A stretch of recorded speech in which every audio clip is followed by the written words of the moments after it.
Warren Buffett has taught us that we need to invest in companies that are run by a great management team, and that we also need to invest in companies that have a competitive advantage, or what he calls a moat.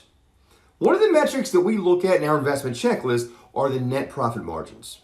And we can kill two birds with one stone by using this metric.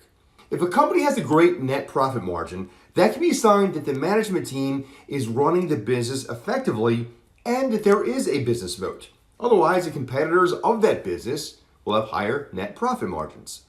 Net profit margins illustrates how much of each dollar of revenue collected by a company translates into profit. Net profit margin is one of the most important indicators of a company's financial health. And by tracking increases and decreases in its net profit margin, a company can assess whether current practices are working. A high profit margin means that revenues are growing and expenses are in check. A company can have good revenues, which are also known as sales, but if expenses are even higher, then they're going to have a poor net profit margin. We want to see this growing each year and higher than its industry competitors. If it's consistently higher than the competitors, then this is often a sign of some type of business moat and that management is doing a fine job running the company in an efficient manner. Since this is calculated as a percentage rather than in a dollar amount, you can use net profit margins to compare against other businesses that are either bigger or smaller companies as long as they're in the same industry. So I want to show you my favorite resource to find net profit margins. I go to Morningstar.com and they have a ton of stuff available on their free version, including net profit margins. So let me share my screen with you right here. And what we want to do is come up here. I'm going to type in the ticker symbol for CVS. This is a company that I've been looking at recently.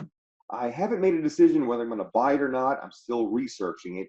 But the point of this video right here is I want to show you how to compare net profit margins to the direct competitors of the company that you're looking at. Now, just because we're showing you CVS doesn't mean this is a recommendation to buy or sell it. This is for illustrative purposes only. So I typed in the ticker symbol, which brings us to this quote page. And what I want to do is come on over here where it says key ratios. And then I want to click on full key ratios data. And that's going to bring me to this page right here. So I want to see what the net profit margins are. So what we do is we come on down here. See, it says financials, then key ratios, and then profitability. Actually, let me come up. Actually, I'll show you right here. So to the left side, it says 2010, and the more recent data is over here on the right side. And where it says TTM, that stands for trailing 12 months. So we want to look at the net profit margin. And for CVS, the trailing 12-month net profit margin is 2.99. Doesn't sound like it's that great, but let's see how good or how bad that is compared to their two biggest competitors, which are Rite Aid and Walgreens. So 2.99 in 2019 for the full year, their net profit margin was 2.58. So what I want to do is come up here, and this is Rite Aid.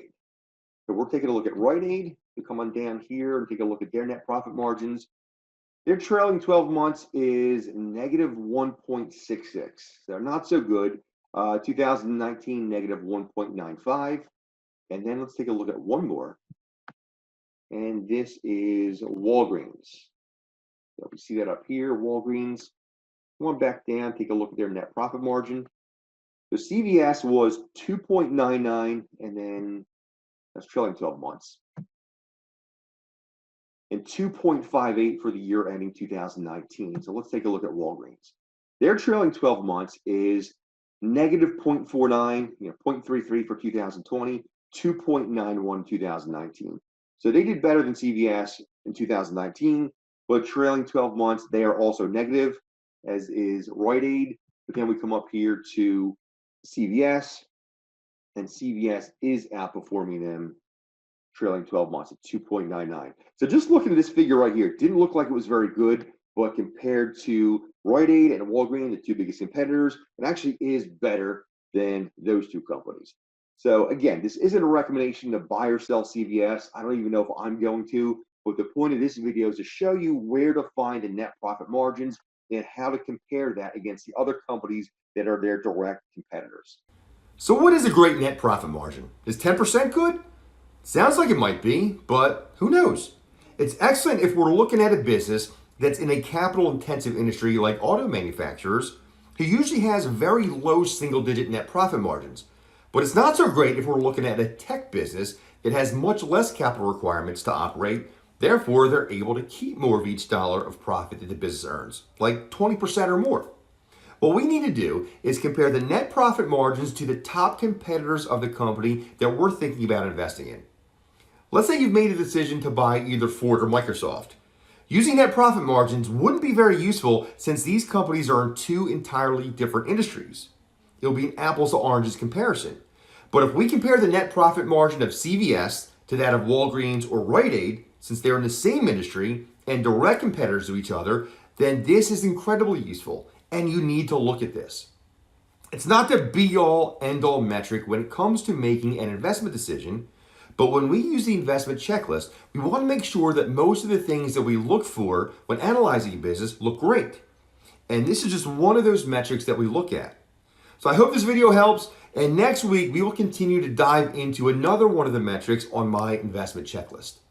Before I go, I want to say thank you for watching this video. Make sure to hit the subscribe button and turn on notifications so you don't miss any of our brand new content.